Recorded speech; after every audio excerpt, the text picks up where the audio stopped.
Hey, welcome back to the continuing conversation around art, placemaking, and how to create meaningful experiences in the built environment. I'm your host, Martha Weidman, the CEO and co-founder of 9.Arts. And before we dive into today's episode, a quick reminder about the ebook that we recently released, The Art of Placemaking, which explores 5 fundamental principles for creating one-of-a-kind destinations through the power of art and culture.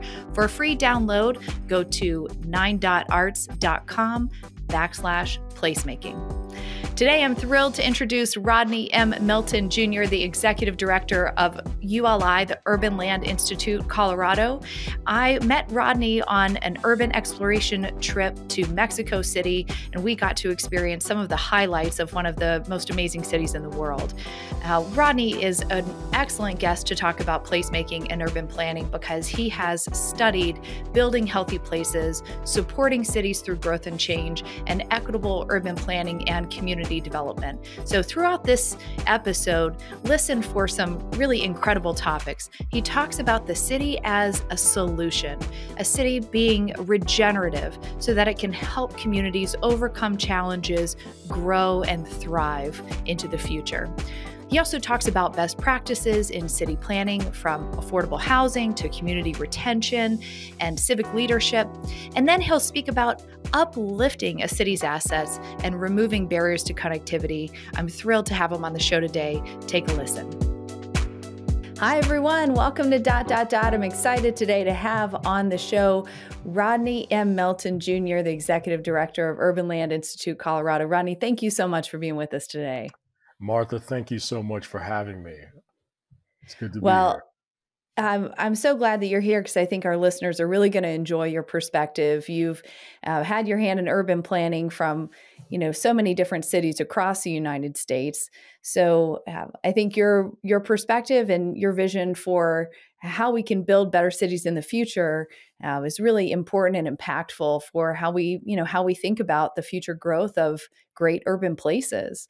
So why don't we get started? Just tell our listeners a little bit more about you, who you are, what you do, why it matters. Yeah. So I think it's interesting when I start to talk about what I do and how I do it. I like to joke that I need to make sure that my mom understands my job, right? And what I do. And so most people in general don't know about urban planning. I'll be honest with you. When I was growing up, I didn't know that there was anything called urban planning. And so, I like to tell folks, my mom kind of used to say, well, he works for the mayor, right? Which is kind of right, but not necessarily capturing the breadth and width of what urban planning and city building is. And, that's essentially, I'm an urban planner by trade, and I really focused on community development, revitalization of distressed neighborhoods. And that was some of the core work that I did. And I recently joined as executive director of the Urban Land Institute in January. And I knew off the bat, my mom would never understand that. Right? It's like, oh, crap, how am I going to describe this? So, I like to tell people, ULI is an organization whose members shape cities and create places. And because that work is so impactful and so important, it requires those folks to get together, to establish best practices, to lean on each other for information, understanding who's doing what. And that's what I do. I help facilitate those conversations. I help highlight best practices in our field. I help lead in the cutting edge of ways to do this correctly, because what we do in our industry, you may not know it as an average person, but you live it every day. You're walking along the streets, and feel what zoning is. A lot of folks who are really involved in it, they may attend a planning meeting, they may not, but it's impacting their lives in ways that are so visible and so apparent. And so being in this position as the executive director of ULI Colorado, I get a chance to be in those conversations, start those conversations, blend best practices. And so, in short, we help save the world. I love it. Well, I think your mom would be so proud. Right, right. Yeah. She's trying either way, but that's her little elevator pitch, right? She's like, I think my son is trying to save the world. Which Oh, is a that's really amazing. quick, easy way to understand it. Oh, that's awesome. Well, I love your description of shaping cities. And Yeah, also, I think that it's so important that all of us think about how we explain what we do in simple terms that everyone can right. understand. There is a TED talk by Shea Ombre, Okay. and he talks about head, heart, and hand and the things that make a good story. And at the Mhm. very beginning of his TED talk, he introduces the concept that this has always stuck with me. He says, any great work of art has to Mm. pass the Meemaw test. Oh, So that's my right. my grandma was That's named Meemaw, right. okay? And sometimes artists write these statements or we think about our projects or our jobs and we have these really complicated descriptions of what we do. But look, Mhm. if you're going to be able to connect with people, That's you got right. to pass the Meemaw test, That's right? How right. does Meemaw know what you do and can she explain it in 30 seconds? Exactly. Because she's proud of you, and she wants Yes. to share what you're doing. But and I think this is critical for a lot of different reasons for our field, because we ask of the community so much when it Yeah. comes to development, when it comes to shaping and establishing the vision of the world they want to live in. Yeah. And we don't talk that way. We speak among ourselves in jargon, and AMI and Yeah. CDBG and these sort of things. So Yeah. it's very important that I take that into consideration. All right. Well, let's play that out for a second. All right. Sure. So I'm Mima. I know you shape cities. And, I think that's really cool. And you're out there helping to, build new environments and make them a better place and Yeah. work for the mayor and you're going to change the world. Right. Tell me a little bit more about what does that mean? Like Yeah. specifically, what are some of the initiatives that you're focused on? Yeah. So I think I'll do it in two parts. One, what I used to do, and then Mm, and then I'll move it into the role that I play now. So I really focused a lot of my work on housing affordability and mm, access to places. And in that, I'd tell Mima, listen, you want to see your grandchild. You know that you have that connection and you want your grandchild and me and your daughter to be close to you. If there's no housing available that I can afford, that we can afford, then you're going to have to drive a ways, or we're going to have to drive. And that means we may only see you on the weekends because the traffic is too hectic and we might not be able to get there. And I yeah, that connect, resonates with me. I guarantee you, right? And so Mima, when you see, housing and your neighborhood that you've been in for 30 years or somewhat changing, it may be changing because we want more people in that neighborhood. We want to be able Yeah. to have a diversity of folks in that neighborhood, and to be closer to you. And if we don't make those choices, then again, it's going to impact how close I am to you, how much traffic that I have to get there, and you may not be able to see, your Mm, grandchild, which I know that makes a lot of sense to you. And so, yeah. communication. I can't remember who said this, but someone told me communication and clarity is care. So if you Mm, care about somebody, you're clear about the way that you communicate with them. And so that was some of what I did, right? Is, communicating different policies and allowances for housing affordability.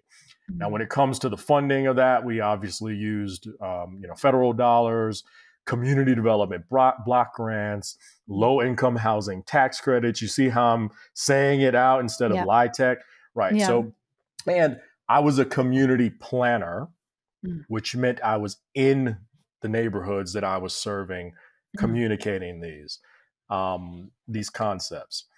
And then when it comes to broader planning efforts, establishing through the comprehensive plan what the vision for the city looks like.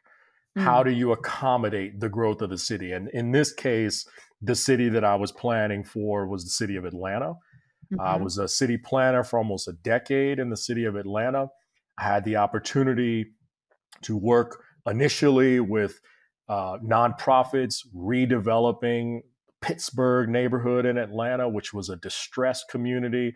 We were, utilizing federal funds to rehabilitate dilapidated homes and then put folks with lower incomes in those homes.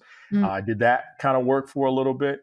Realized that the scale and scope of my influence and impact was kind of limited to that, and wanted to broaden my skill set to include the city.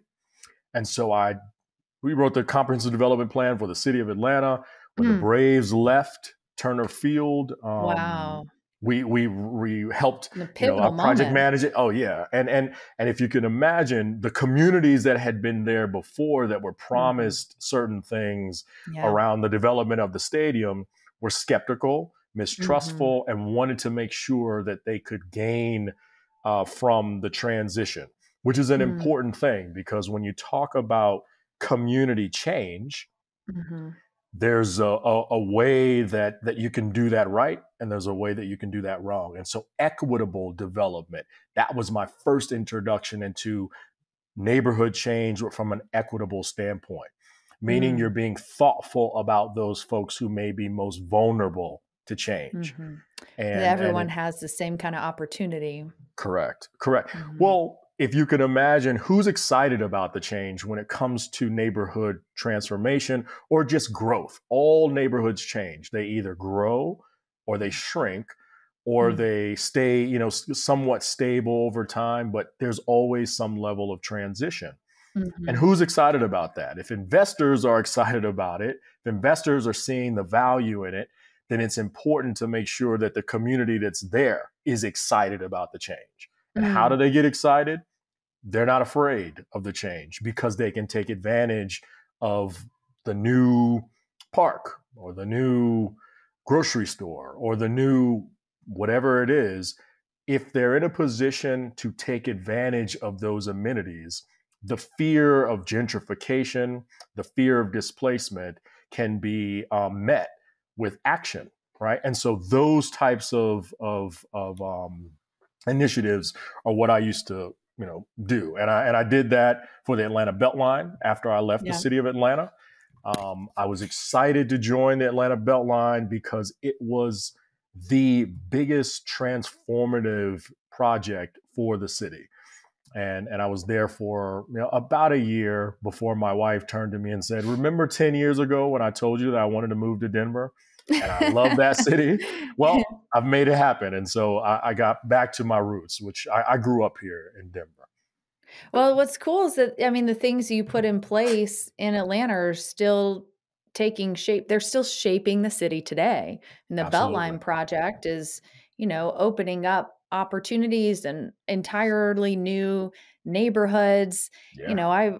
I feel like the last time I went to Atlanta, there's people walking Yeah. outside on the Beltline. There's, murals, there's gardens, there's breweries, there's restaurants, and there's this outdoor gathering space and activity with no cars. Right. And that was the Right. first time I'd really experienced something like that in downtown Atlanta. Oh yeah. Being in a park space with a Right. great amenities that felt like it was just built for people, and Yep. not for cars. I love that. And that's exactly what the design was. But if you can imagine something of that scale reshaping a city, there are fears of displacement for the folks who are there who feel Of like they may course. not be able to afford that access, right? Yeah. Who's it for? And so I was very privileged to work with the team that was really focused on community retention planning, right? Of identifying who are the most vulnerable communities to price increases in their housing costs. And then working with the foundation. So the Beltline is two parts. It's the implementation arm, and then it's the foundation. Foundation funded a project that would help cover the cost of increases in taxes for Oh, wow. homeowners, right? And I Wow. went door to door. I take my assistants, which are my 13 and 11-year-old. At that time, they were 9 and 11. But take them door to door with me to really reach out to community directly and say, listen, Yeah. these things are coming. We'd love for you to enjoy them and be a part of them. And we don't want you to leave. You've been in this community. We call them legacy residents. And we would we created a program that would cover the cost of their tax increases if their taxes increased. And then we deployed rental assistance for those for those residents who are renters, right? So Well, those those are are the all, types of programs that I worked on. and those are huge initiatives. And I feel like those are things we don't always think about, but are Yeah, kind of the critical moments, right? That's addressing the hesitations of what happens when neighborhoods grow and change and develop. Taxes are always in a area of concern. yeah, Affordability is always an area of concern. And like you said, community retention has to have kind of some unique structures to it yes, yeah, to keep people there, because it really is important to maintain the character of a neighborhood, right? Because that absolutely, is the soul of it and why people wanted to come there in the first place. And the absolutely. other day, you and I were talking about some of these concepts, and you said something that really resonated with me. You said that there's always this gap between the distance between what we want Mm, and what we know to be the solution, yeah, right? And how we need to see some change right now, yeah, yeah. right? And how do we balance that sense of immediacy, especially in communities of color, like in Atlanta? Hmm. So many of the Black communities there and the Black folks in America in general have been told that you have to wait, right? You have Hmm. to wait to get to this thing that you want. Hmm. Uh, so, how does that factor into the way you think and the way you build policy? Because when you Right. were talking about comprehensive plans, Hmm. right? And urban planning, you might put together a 50-year Right. plan. So Right. there's people working on that plan that aren't going to live to see Right. Oh, the outcome. yeah, yeah, and I think you hit on a particular tension that is sort of innate in planning, which is planning is long term. It's focused on, like you mentioned, 50 years from now, Yeah. and communities are in the now, and they are experiencing the plans from 50 years before. And we Right. know that the context of those planning efforts 50 years before weren't people centric. Often they were most certainly not Black folk centric or Mhm. minority centric, and so they're Mhm. reaping some of the downsides of that prior planning. And then you come in and you say, we're going to plan for the next 50 years, and there's a level of mistrust there. The other tension comes from the fact that it takes that long for certain elements of planning to take shape. And I think, I'll be honest with you, that's what led me to the Beltline, which was that this is a real project that is being built today. You can see it, Right. you can go touch it, and its Right. impacts are being felt today. Mm. And connecting the actual trail development to your lived experience on it was one of those things where I could realize I can marry these two tensions together of planning for something that's actually happening right now and being thoughtful about the impact right now and into the future. And that was just an incredible experience. And so I believe that I took those lessons that I learned in Atlanta, and I'm so happy to be able to deploy some of those techniques here in my hometown. Yeah. Well, I think that really is the tension, right? The Yeah. sense of immediacy. Can we Yep. see this change happening? So we trust and we believe. We Right. believe you when you tell us you're going to make Right. this neighborhood better. Right. But then keeping our eyes on the prize, right? Keeping focused on that long-term strategy that's really going to shape a city over multiple decades. Yes. And I think that is, in some ways, a bit of a call to action for everyone in the planning, development, construction community, the city shaping community, even, everyone who lives in those Yeah. neighborhoods, right? Yeah. How Yep. can we think beyond ourselves and beyond our own lives, think about what's life going to be like for our grandkids? Because Exactly. Mima wants to know. Right, right. That's right. That's right. I guess that's our central theme right now. So I think here's a really, in talking to Mima, right? I'd sit in there on her couch. She just giving me cookies. I'd say, I'm gonna give you an analogy. let's assume that we know that green is good, that trees and planting lots of trees. We've heard about, the urban island effect, right? And we need more trees so that as you're walking, you've got shade, and you've got an opportunity to see nature, right? Let's imagine that we were talking about planting these trees. There are so many tree species, types. Some grow fast, some grow long and deep, some have fruit, right? And what if I told you we're only going to plant the trees that sprout in 25 years? And not only that, right? We've chosen to only plant a specific type of tree that grows 25 years from now, for which you won't see the benefits until 25 years. Every 4 years, we're going to rip it out of its roots and plant it somewhere else. That makes no sense, right? So that's kind of that's the sort of approach that we typically have, which is we've identified that we need something, but every 4 years on the political cycle, we rip it up out of its roots and go move it somewhere else and say, we need to restart this, right? We're going to do another study that tells us we need trees. My analogy would be, you need a mix of tree planting.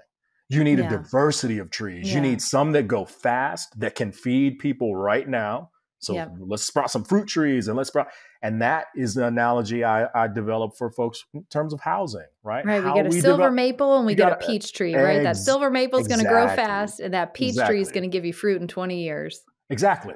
Yeah. And it's the diversity of what we're trying to accomplish that will meet the various needs that we know we have in the future.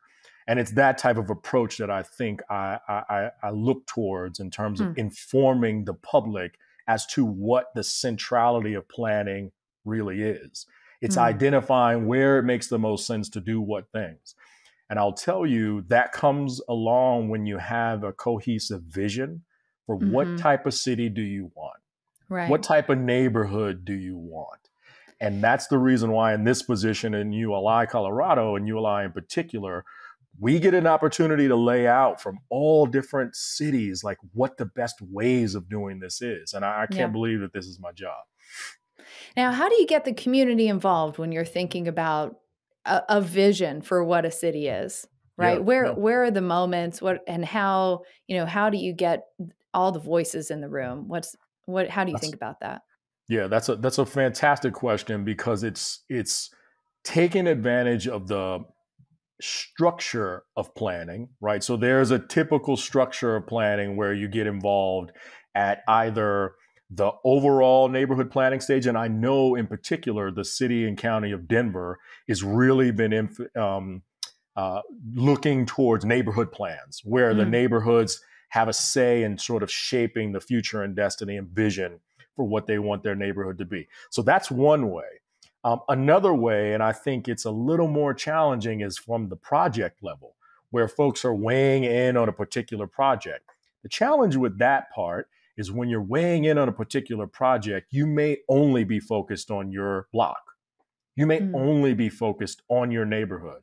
I guarantee you, folks who are weighing in on what a project should look like and feel like, they are earnest, they're sincere, but they don't know that their opposition may be affecting the region's vitality, right? They don't know that their intimate connection with their neighborhood is part of an entire city.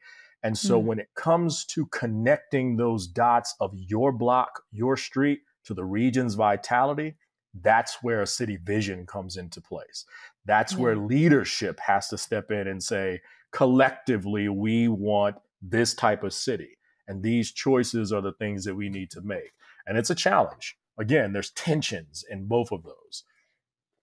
So when you think about community involvement, it sounds like, you really like that neighborhood scale, that kind of city scale, and then that neighborhood scale to develop a vision of what will happen over time.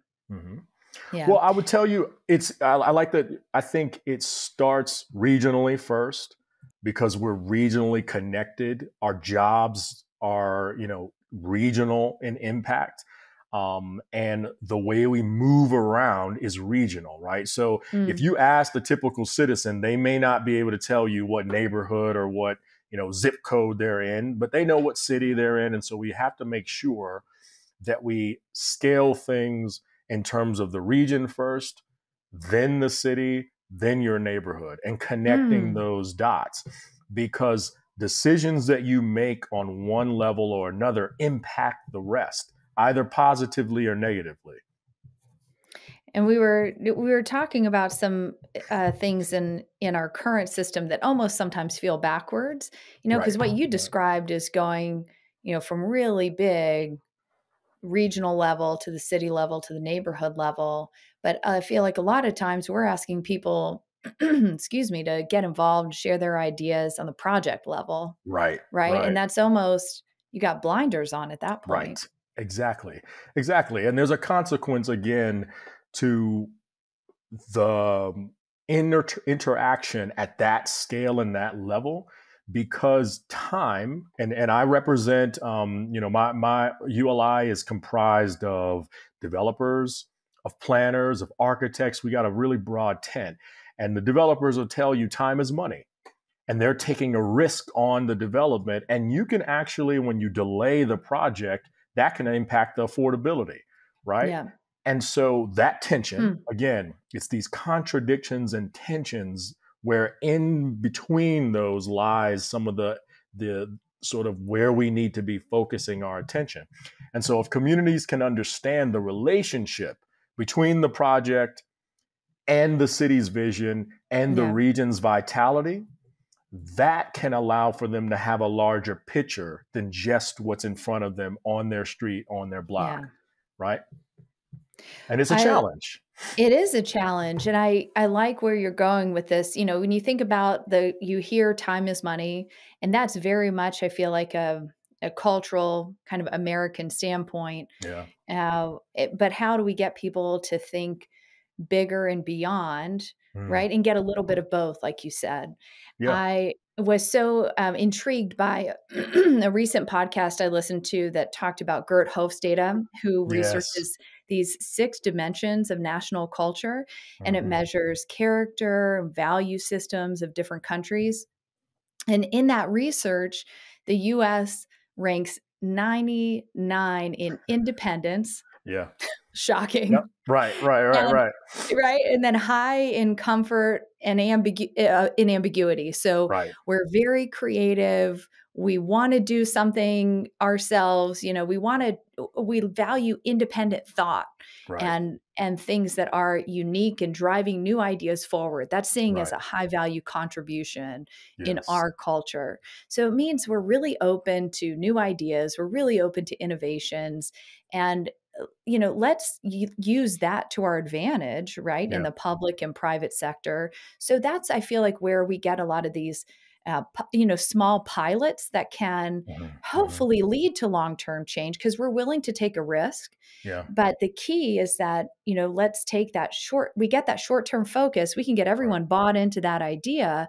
And we want those rewards right away, especially for our communities of color, and our Black Right. communities have been told, oh, yeah, we'll get to that. But they're Right. still, in these legacy structures that Mm. have impacted, the future of their children and grandchildren for decades to come, right? And how do we break that cycle by giving some immediate rewards versus also using those ideas to catalyze more permanent changes? Mm. And I think about some of the changes that we've seen.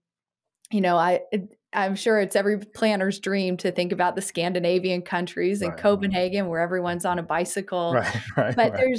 there's a ton of public investment in major scale infrastructure Yeah. that is creating lasting change for healthy, joyful communities that have shared social spaces, shared outdoor spaces, this shared play and gathering and community space. So I feel like sometimes our struggle is understanding, how to address the right now, but then Mm. keeping our foot on the gas Hmm. to focus over decades on some of Mm. these issues that matter, and especially breaking down some of those, systemic legacy challenges that have displaced entire Oh yeah. communities over time. So Oh yeah, goodness. I think that's a hard one. Right, right. And I love so back to Mima. I tell Yeah. Mima, listen, we're going grocery shopping. Okay. If we walk in there and we're hungry, both of us, right? We've got a big family, we're hungry. We walk into that grocery store without a list, we're going to end up coming out of there with lemon meringue pie and cheese balls and all of these random things because what's driving us is hunger and we didn't have a plan Right. when we walked in and we may be there for a Right. long time, right? We're getting Right. all kinds of crazy stuff. We're on the snack aisle, right? We leave, Oh, we I get feel out, like we you're look at describing me every time I'm in the right, right, store. right. Well, I guarantee you what you do. Okay, so let's assume, all right, we know that we've done that, we've made that mistake, right? Well, let's assume that we come into the grocery store, we've got this list and we have a plan. And if you're my wife, you know exactly where in the grocery store things are. She's Right. incredibly meticulous, Oh except yeah, we have got my aisle. the aisle and everything. It's beautiful. We have no money. Right. So it doesn't matter whatever our list looks like if we Yeah. don't have the resources to deploy it or we haven't set it up to where we can get to the grocery store in time work. So That's a what pain you feel planning on a different level. absolutely, absolutely. So what the balance in that is creating a list so that you're not all over the place with what you want. Mhm. Identify the vision and goals that you set out for. We want to have a nutritious, healthy lifestyle. So our list is informed by that. But it's also informed by the resources needed to get it. And then Mm. you walk in and you can get the things that you need, a little bit of what you want, and you've combined those things. That's Mm. how I described when I was a city planner in the neighborhoods, Yeah. talking to the Mimas. I'd say that's what it is. It's Yeah. going to the grocery store and housing is like bread and Yeah. transportation is like milk. These are Right. staples. These are things we can't walk out of here without, right? Now, Yeah. this pocket park with the new innovation, that's like, candy bar, something like that, Lemon or these meringue lemon pie. meringue, right? But you need it. But you need Yeah. that in order Yeah. to engage, right? And so Yeah.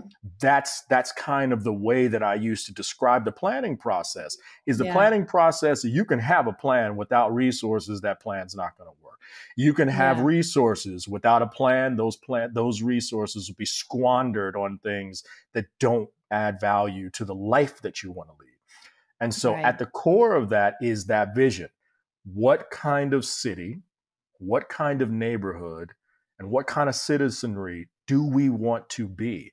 And once Mm. you establish that, then you can say, what are the choices that we need to make in order for that to happen? Yeah. And one of the things that I think ULI is so critical in engaging with is we have practitioners who are on the ground. Our members are doing this work and they can spot those barriers. They can say, Mm. well, here's the reason why this isn't going to happen because Mm. XYZ.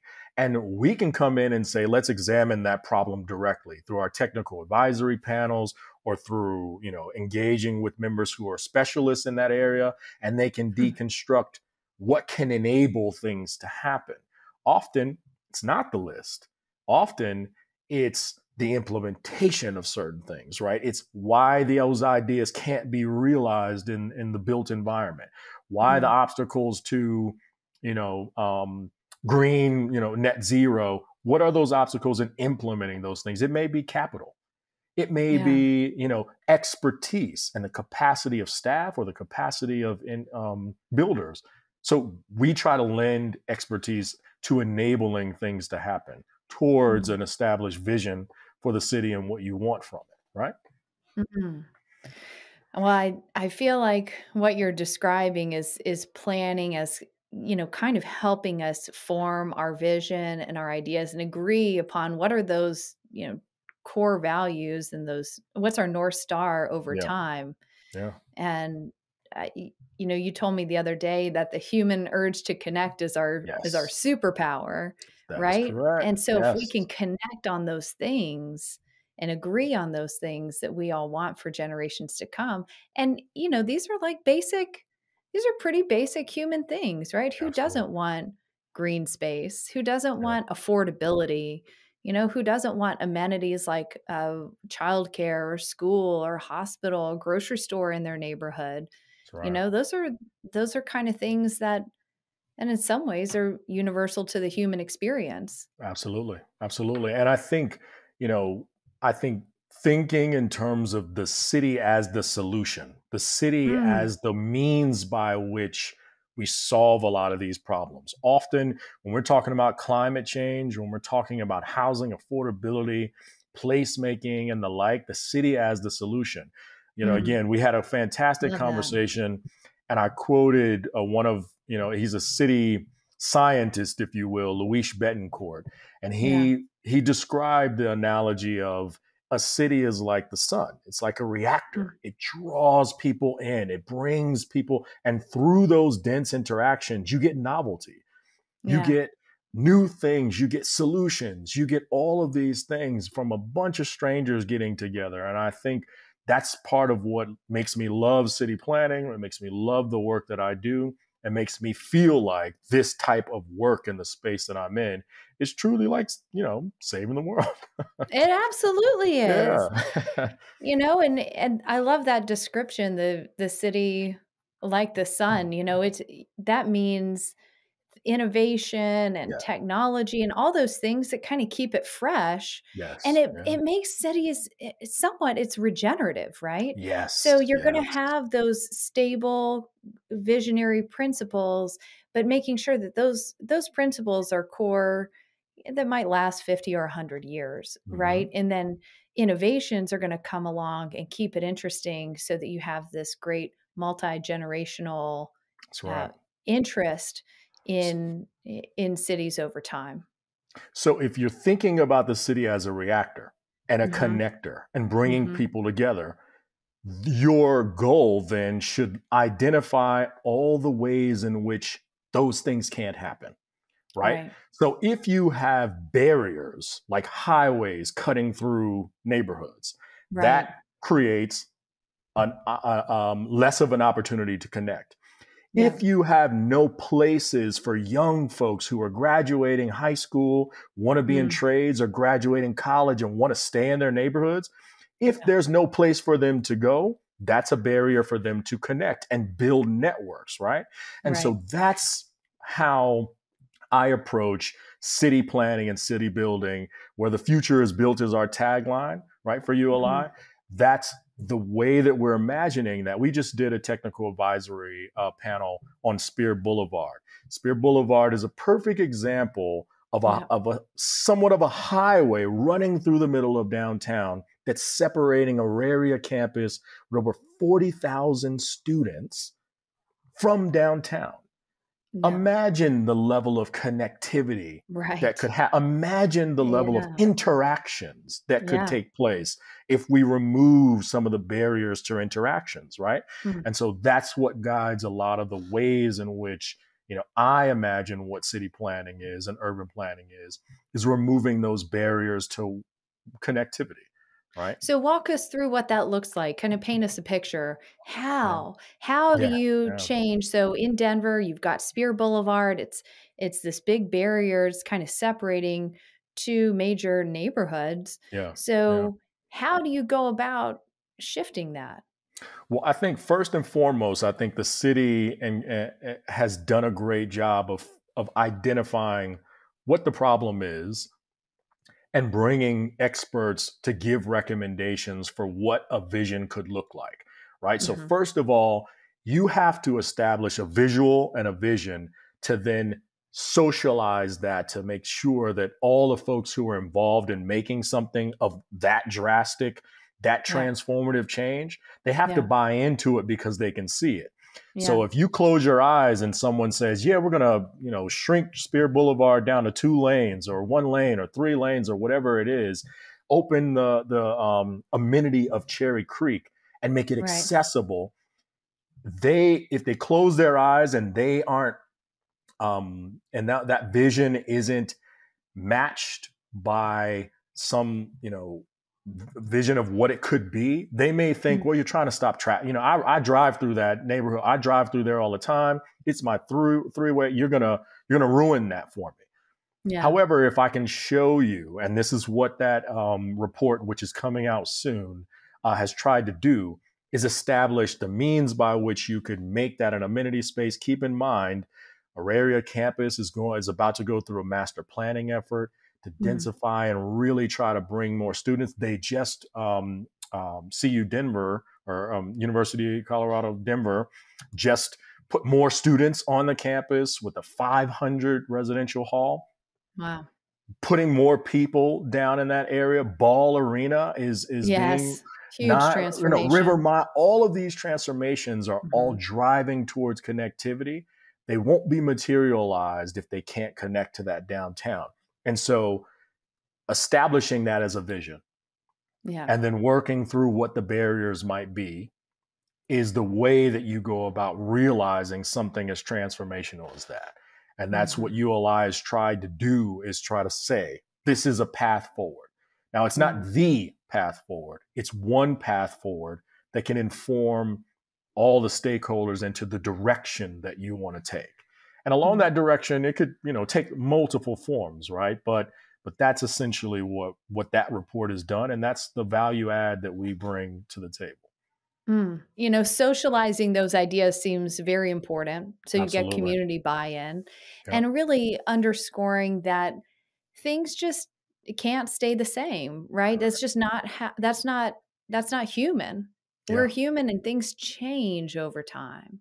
Yep. And Yep. so I think being comfortable in the fact that things are going to change, but as a community member, have a say in what that big picture growth looks like, and create a place for each part of your life and each part of the community Yep. is what keeps Yep. it regenerative, what keeps it interesting, what keeps the city becoming a solution to our human Yes. needs.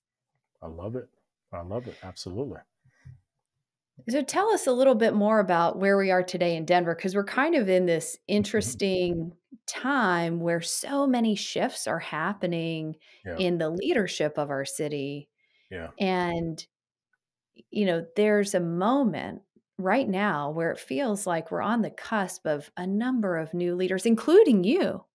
That's fair. Yeah. Thank you. Yeah, Um, coming in to change, how we form the future yeah. of our region. We've Yeah. got new leadership in Urban Land Institute, new leadership in the Downtown Denver Partnership, new leadership in Chamber of Commerce. We've got a new mayor that's going to Yep. come up. So, any Yes. advice you have for our listeners on how to think about this kind of key pivotal moment that Yeah. that we're in as a city? Yeah. I think that's a great point. And I think often when I think of leadership, I don't think of just individual leaders, right? I think of moments. What does this moment, as you mentioned, this transformative moment, what type of approach makes the most sense in terms of how we evaluate what leadership needs to be? Is Mm, it transformative leaders? Is it visionary leaders that can mm, set out the course that we need to chart, and then set up ways to enable those things to happen? And I think going back to Gert Hofstadter, yeah. I try to make sure that his name is such a challenge. I think he's Dutch. About how Americans and the Anglo way of looking at leadership, we may need to shift that a little bit and think Yeah. about leadership as a cohort of leaders, of a Mm, cohort. As you mentioned, we're all new. Courtney yeah. Garrett, who is a good friend of mine. We started within days of each other, and she leads the Downtown Denver Partnership that is so pivotal to the implementation side and visioning side. Um, Visionary, Yeah. transformative, but also on the ground making things happen so that people can connect to their agency about how and what direction that we need to take. And so I believe that as we evaluate what's necessary for Denver and the region to move into this next phase of cities being the solution, we Mm, have to be cognizant of what cities have typically been doing, which is mm, trending towards lack of affordability, trending yeah. towards lack of ability to solve problems quickly, Yeah. trending towards, kind of pushing people across, outside of the edges and stretching resources thin. To pioneer, Denver as a pioneering city How do you reverse that trend? Yeah. How do you establish a mechanism by which we can realize the vision of being an inclusive city that is dynamic, that is just like the sun and reacting and being connected? And those have to rely on intentional. It has to be intentional. It has to have Yeah. an equity lens. When you plan and develop and grow with a lens towards equity, that's a totally different approach than a status quo. And it's a totally different approach to what typical city trends look like. And we can do that because the moment is right now. Again, we've got multiple new leaders. There's I think Michelle Marks at CU Denver is new. Yes. AHEC is new. Yeah. Like you mentioned, the chamber, and then we'll have new leadership in council. So these stakeholders and these decision makers have a moment now where we can all understand what our goal and purpose is. And so, I'm excited. How awesome and lucky am I and fortunate to come at a time like this. It's unbelievable. Well, we're very fortunate to have you at the table and leading our city forward. Oh, thank you. And I feel like, there couldn't be a better group. And now we just got to get a couple more of those seats filled. Right. And, right. We're ready to rock and roll. I love it. I love it. Well, I'm curious. I just have a couple questions to close us out. One, is there a city that you've been to that you really, you think about, that you love? You think, wow, they're inclusive. They built this city for people. It's got this great regenerative culture. It's got, the city seems to be a solution. And knowing that everything's going to have ups and downs, but is there a city that you really enjoy? Oh, I was hoping you wouldn't answer that question. only because I think cities are so dynamic that they get certain things right, and they're still striving, right? So Yeah, so it's no, always a there's work in no progress. right. There's no city that I've visited that I've said, yes, this city has, that's doing things well. I visited a fair amount of cities, and as an urban planner, there's pieces and parts of each city that I think are great. So I spent most of my time in Atlanta. I think Atlanta leverages their culture in a way that is unbelievable. The idea that we would create a visioning document that had Outcast in it, and So awesome. you know what I mean, right? It's like you have, but if you know Atlanta, you have to do that, right? That's rap something. capital. Absolutely, where it's Atlanta is churning out, culture in a way that is so pivotal to the way they see themselves. And so, Durham, North Carolina is another city. My mother and my sister lived there, and I go and I visit, and I've had an opportunity to see the way that they're growing, reusing their downtown that was, tobacco. That Lucky Strike campus is so cool. It is so amazing, right? They've got the river running through it. It's great. And they're so leveraging cool. their assets and making sure and putting themselves on the map. Getting Burt's Bees in there, all that adaptive reuse. Exactly. It's really cool. So I love that. And then, of course, my favorite city is probably New Orleans, which I could, from a lot of different ways doesn't work as a city sometimes, but the culture is so incredibly rich. My children, that's kind of my wife is from there, and all her family are from there. And my dog's name is Endymion, which is the Saturday night parade in Mardi Gras. My snake's name is Bacchus and Zulu, all these things. And they do some things well, and they leverage a culture and community. They're a world within themselves, but they have challenges as well. And I think Denver is unique in where it is in terms of other American cities and where it can be. And so the opportunity there to establish itself as a top tier city, if it wants to be, is definitely within our grasp. People are moving here all the time. I again, in my capacity, I have an opportunity to meet lots of new folks coming in, and they're just excited about being in this space. Denver utilizes its outdoor space in a way that I love. I moved to Florida before high school, and I kind of stopped going outside because it was too hot and too humid. But coming back here, my children are outside all the time, engaged in the outdoors. And so there are definitely attractive elements of Denver that I just can't. I love it. This is my hometown. Well, I love the cities that you mentioned, Yeah, and that you mentioned New Orleans because I grew up not far from there. I remember that. And Yeah. I think Mark Twain had this quote that said, "There's San Francisco, there's New Orleans, and everything else is Cincinnati." Mark Twain is a genius. Yeah. So Yeah. it's good. But things have changed a lot. And I think there's a lot Agreed. of Yeah. new cities in the States in particular that are, at Yeah. this cusp of renaissance and culture, Yeah. and a lot of great change happening. Well, Yeah. I always ask everyone on the show to tell us about a piece of artwork or a personal art experience that made an impression on you or that was especially memorable. Could have been a concert, piece of Yeah. architecture, a museum visit, anything like that. So I was born in Wichita, Kansas, No and way. I know. And when I was young, my grandfather was the president of the Urban League for a very long time, and my grandmother was a teacher. And Mm, I moved to Denver when I was very, very young, but we would always go back for summertime.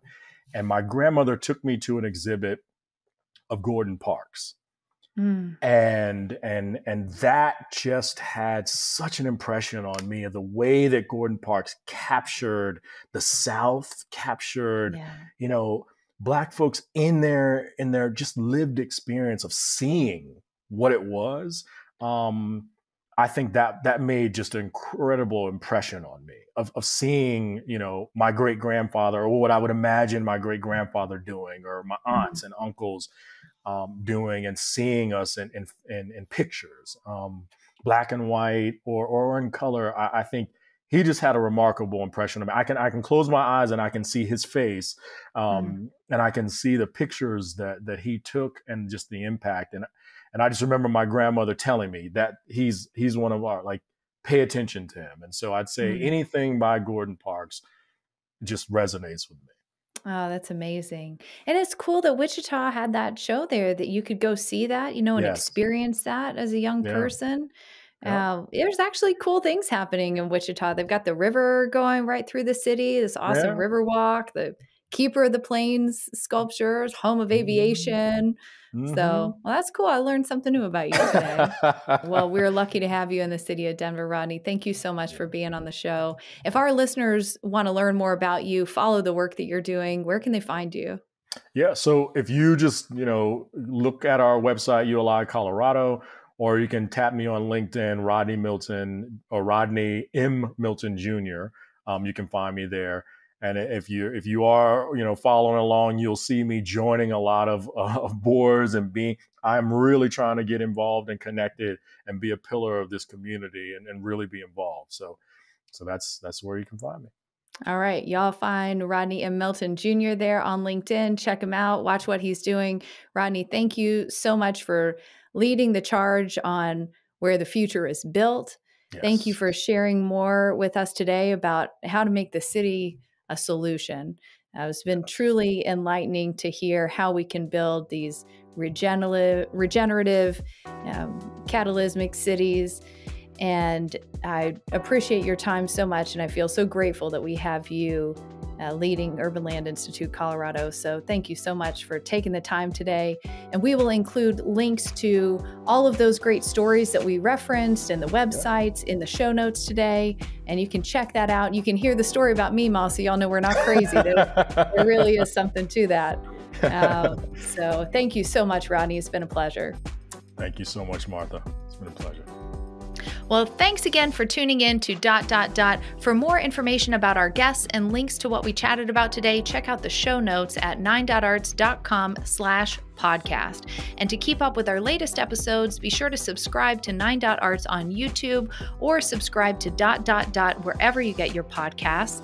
And again, be sure to check out our new free ebook, The Art of Placemaking, where we break down the creative placemaking process and share 5 key tips for transforming spaces into memorable experiences through the power of art and culture. And you can find that at 9.arts.com/placemaking.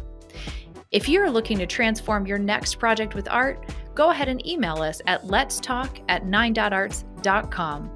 Here's to wishing you continued creativity. Until next time.